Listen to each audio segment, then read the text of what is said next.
Hello, my name is Steve Fry, and my wife and I have Common Sense Nutritional Therapy, which is a part of Rody Chiropractic and Rody Health. Today I'm going to show you how to make greens.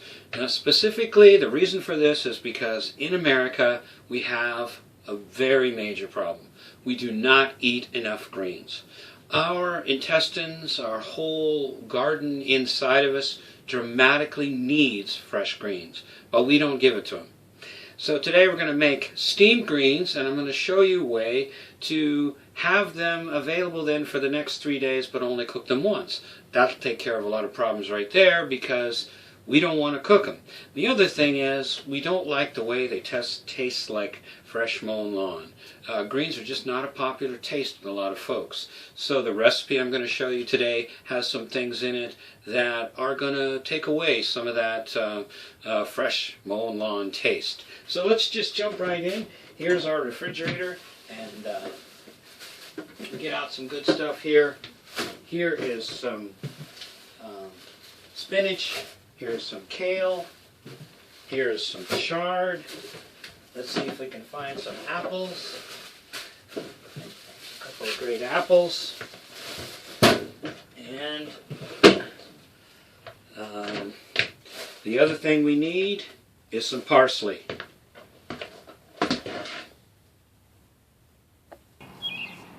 Now right here you can see some parsley I'm growing just outside.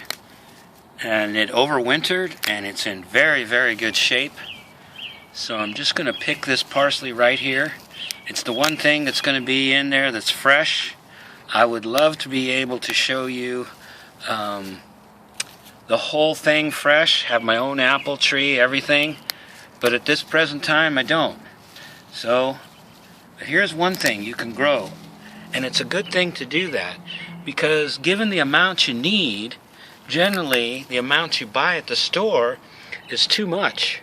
And here's a good amount for what we're going to do today. And I know it's fresh, and I don't have to worry about the rest of it going bad.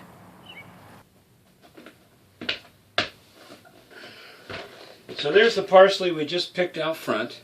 Alright? And here's a nice bunch of chard. Alright, nice bunch of chard. Love to be picking this from my own garden, but I'm afraid I just don't have the volume I need. I do have some kale out there. It's just like this, but this is from the store. Alright. And then I've got much more spinach than I need. Nice bunch of spinach there. Alright. And a couple of nice apples. Now all this is going to go into our steamed greens, and it's actually these two items here, the parsley and the apples, that are going to take away that fresh mown lawn taste that everybody doesn't like. Now for those of you who really like the taste of these greens, which I would be with you, I'm absolutely in favor and love the taste of all these.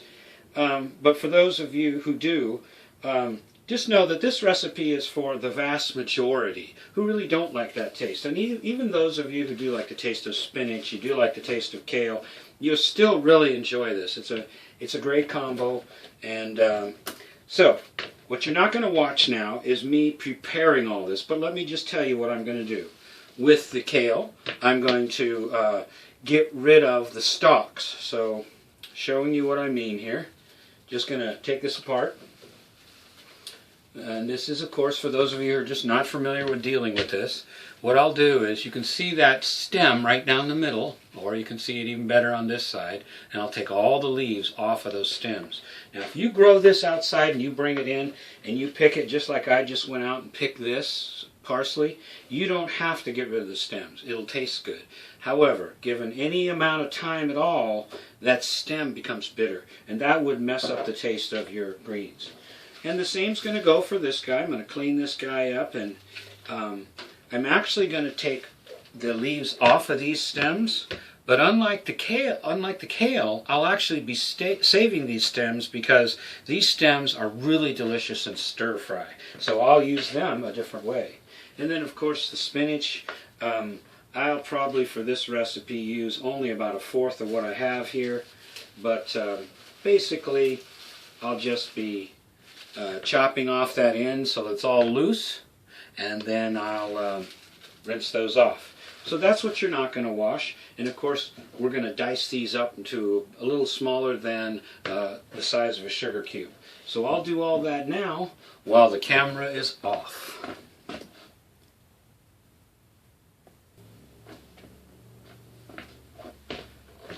Okay, by the way, this is not meant to be an intensely good filming job, okay? Just good enough to get the job done.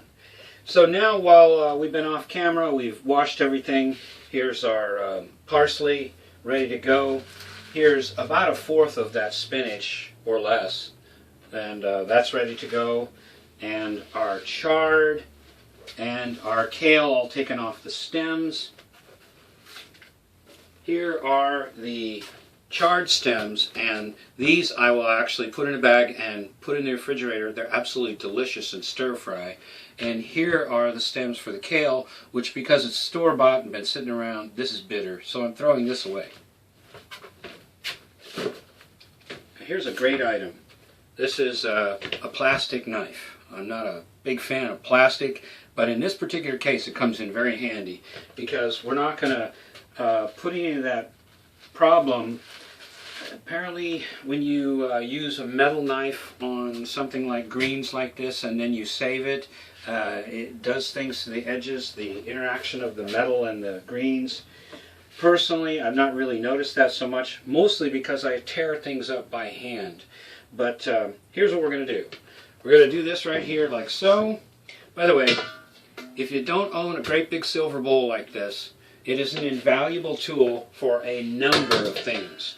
So we're going to put this bowl right here, and all we're going to do with this plastic knife is just kind of cut this like this, which is way faster than ripping it into small pieces.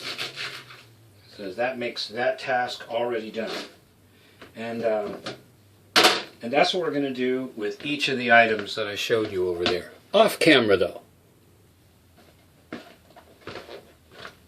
Okay, so now we have our pretty good handful of parsley, and it's very strong stuff, so you don't need a lot.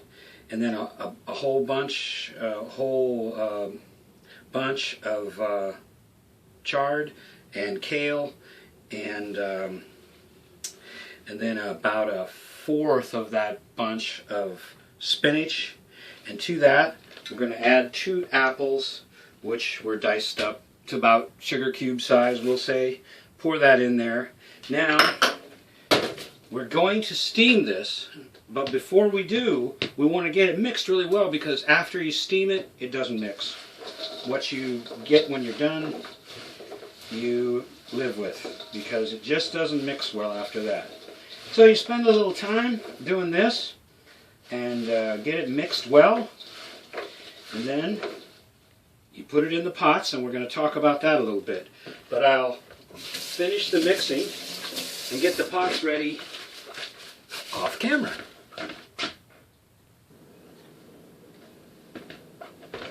Okay, we got everything all set to go now. I've mixed it well, and I took some time off camera to really mix it well. The apples sort of want to settle to the bottom, so you really got to work it in.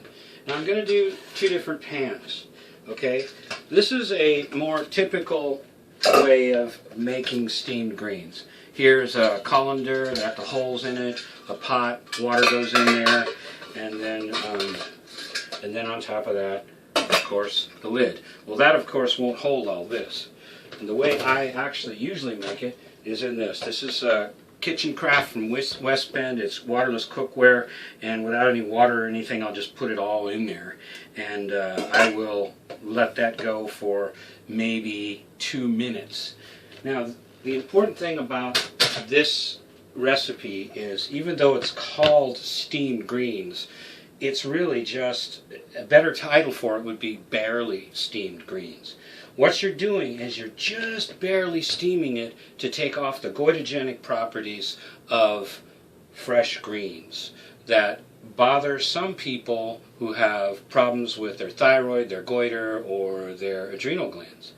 And when Sherry and I see people in our clinic, what we find is, to some degree, everyone is adrenally challenged, which then is connected to the thyroid as well.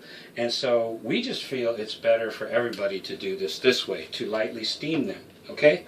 So what I'm going to do is put a little bit of water in this pot, and the equivalent at your house might be a pot of water with one of those things that opens up like this, you know, and you put it in the bottom, and you put your greens on top of that on very little water, which you bring to a rolling boil first. So that'll be this one.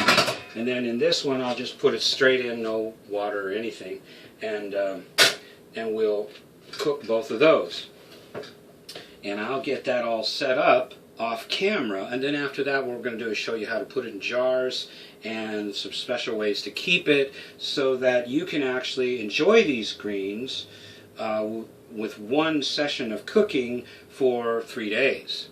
Okay, so we'll get that ready off camera. Okay, now I've prepared this. I'm ready to go. This is my colander, and you know, for some folks that's just a meal by itself, but we really recommend that you steam them. Okay, got the top on that, and that's going to go right on top of here. I've got boiling water going, and then this guy here, it's all ready to go. Nothing's in that pot, but it's waterless cookware, and if you ever get a chance to spend too much money at the fair and buy a set, well, I think it's worth it. We did years ago, and we've never regretted it. Great stuff. Okay, so we're going to get that going. Now, when I'm all done, I'm going to put it back in here, so it'll be slightly steamed and in here. Now, I have to explain what that means. You see right here how there's just it's just a little bit above the pot. Well, when I'm done, all it's going to do is disappear from the top just a little bit. Okay, I'm barely going to steam this. Maybe all of 2 minutes. Okay? Same for this one. Alright? Then it's all going to go back into here, because this is going to be the easiest place to take the next step from. Okay? So we'll do the cooking off camera, and we'll be right back. Okay. We're done there. You can see how it's just barely down from the top?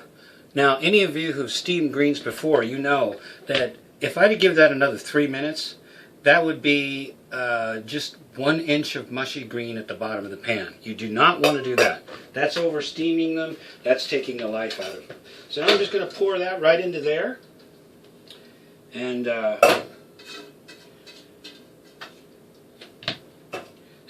only took a few moments. And I'll put this in there as well, and we'll go on to the next stage of this. We'll get ready for that with some jars off camera. Okay, here's our bowl of steamed greens. This is a great tool. We've only been able to get it online. Haven't been able to find it anywhere else. But this square item here is called canning funnel, and the brand name on this is Leifheit. Leifheit, I guess. Leifheit. This is a fantastic tool. I've got canning jars here, and I'm going to tell you a little bit why I'm using them. I have a whole set of them here. Quarts, pints, half pints. And I'm going to fill a few of these, not all of them. I'll just show you a little bit of this, and then what it is we do and why we're doing this. So while I'm filling these, I'll tell you that the reason my wife and I use canning jars is because we have found that they are literally the best for keeping food fresh. Now, most people think in terms of water bathing them and, you know, putting up peaches and whatnot, but that's not how we use these. We use these in a much simpler manner. We just use the twist-on rings and the tops, and the tops have that rubber around them, and just hand tightening that gets them to where they'll keep things pretty fresh. Now as I do this, I'm trying to make sure some of the apple, which tends to always go to the bottom, gets in every jar. Okay, that's kind of critical. And I fill it up pretty good, and then top it off with a little more apple. Alright, so now those are ready to go. Now I'll show you what rather than fill all these in front of you, that's basically how it's done. Now, here's the critical item. Let's get a top and a ring. Okay, now I'm going to take a paper towel. I'm going to fold it up so that I can get it on the top of here. Not rocket science. Just get it so it'll stay up there. Then I'll put the top on and the ring on, and I'll just take this to hand tight. Now I'm going to store that in the refrigerator upside down, and what's going to happen is the excess water is going to get soaked up by that napkin, okay? And that way I won't have mushy greens. Now these greens are going to taste really good cold or with some meat mixed in. There's a variety of ways to use these. You can put in some hard-boiled egg. You can take in, for 2 people, you can take one of these jars and you can just get a nice bowl and an egg slicer and get a couple of hard-boiled eggs. Put the egg in there this way and slice it, and then turn the egg the other way and slice it again, so that makes little pieces. And you can throw that in a bowl with this whole jar and basically throw in some salt. You're done. You've got a meal, and a very, very tasty one at that. So that's steamed greens. I'll do that with those jars and all those jars. I'll fill all that up and I'll store it all in the refrigerator upside down.